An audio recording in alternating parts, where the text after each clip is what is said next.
The readings for this final module really summarized a lot of the arguments that have been presented throughout the rest of the course, and just kind of expanded on them in new directions.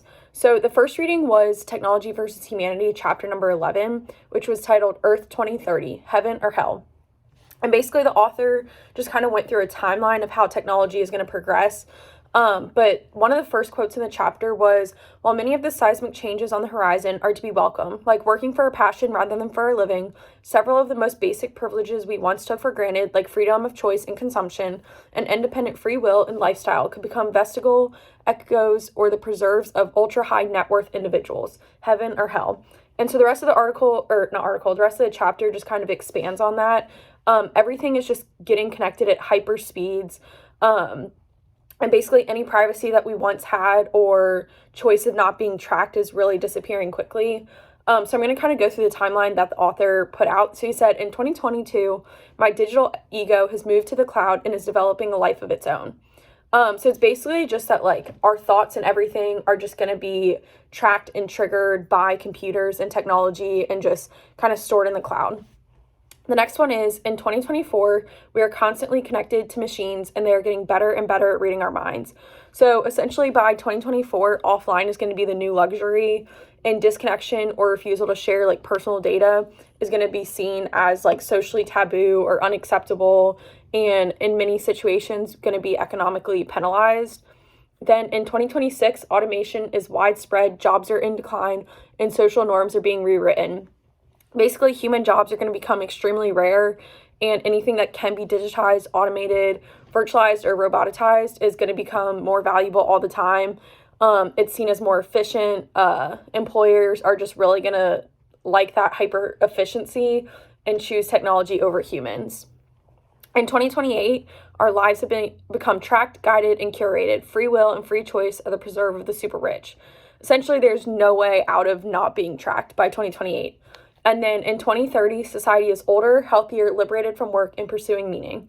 So by that time, basically, society is going to be completely transformed by technology, and it's not going to be the same that it is today.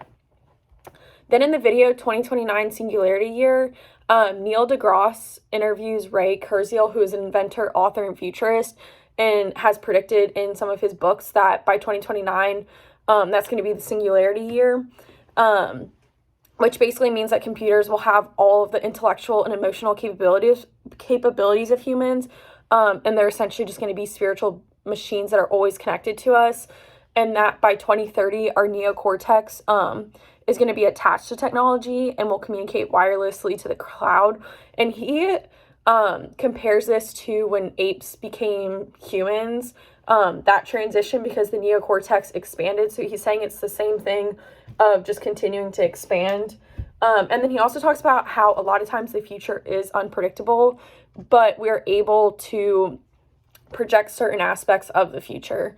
And he said that part of the reason it's easy to copy the brain with technology and kind of imitate it and like enhance it is because there's a lot of repetition and redundancy in the human brain.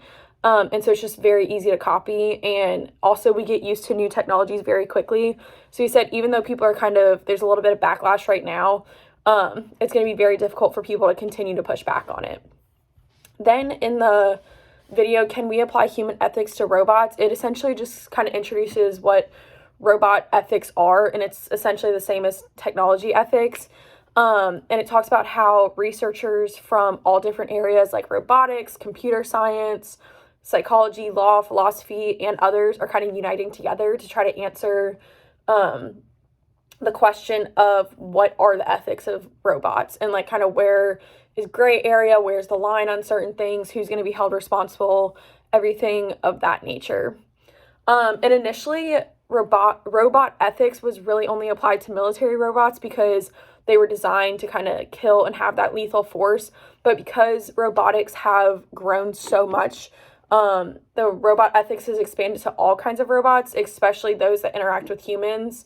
And it talks about Isaac Asimov's 1942 3 laws of robotics, which are 1, a robot may not injure a human being or through inaction allow a human being to come to harm.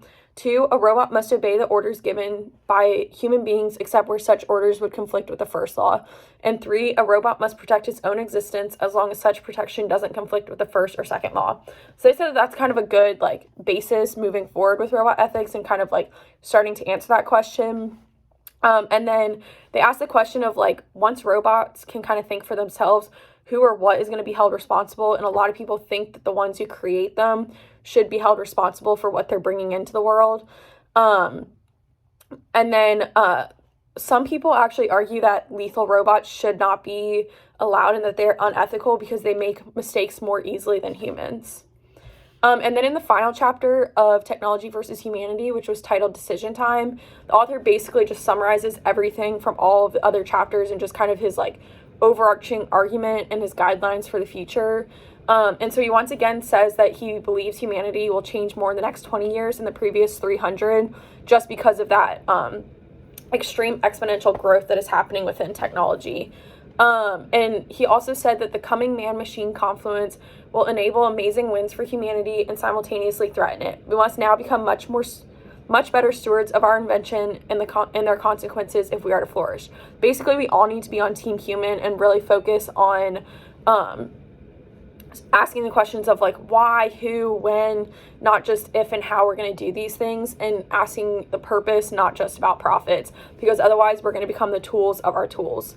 So he outlines like 9 suggested principles moving forward.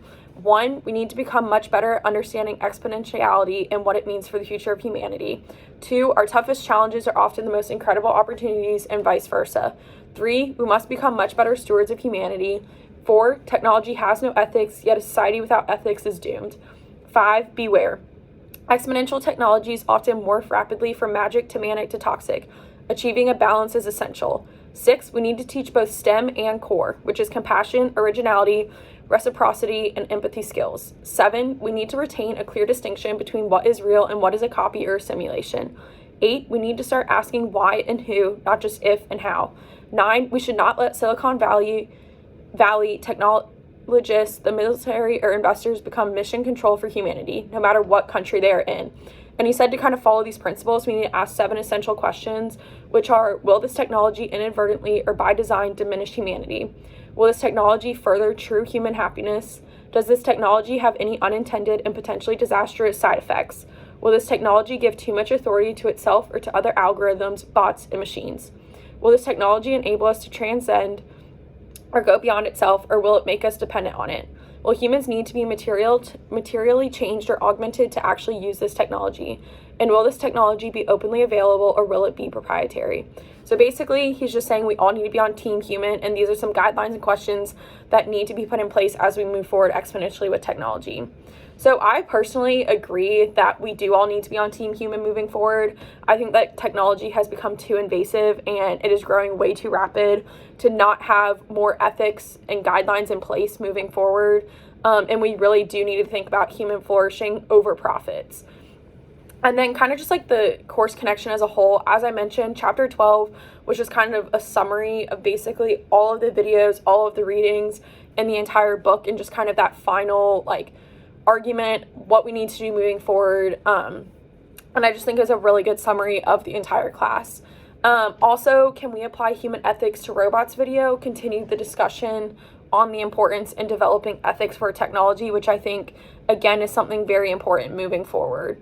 And then lastly, the 2029 Singularity Year video kind of further explained that exponential growth of technology, and same with chapter 11 and just kind of how that's going to affect society, which is why ethics really need to be put in place. But this module was just really interesting and definitely was a good summary of the entire course.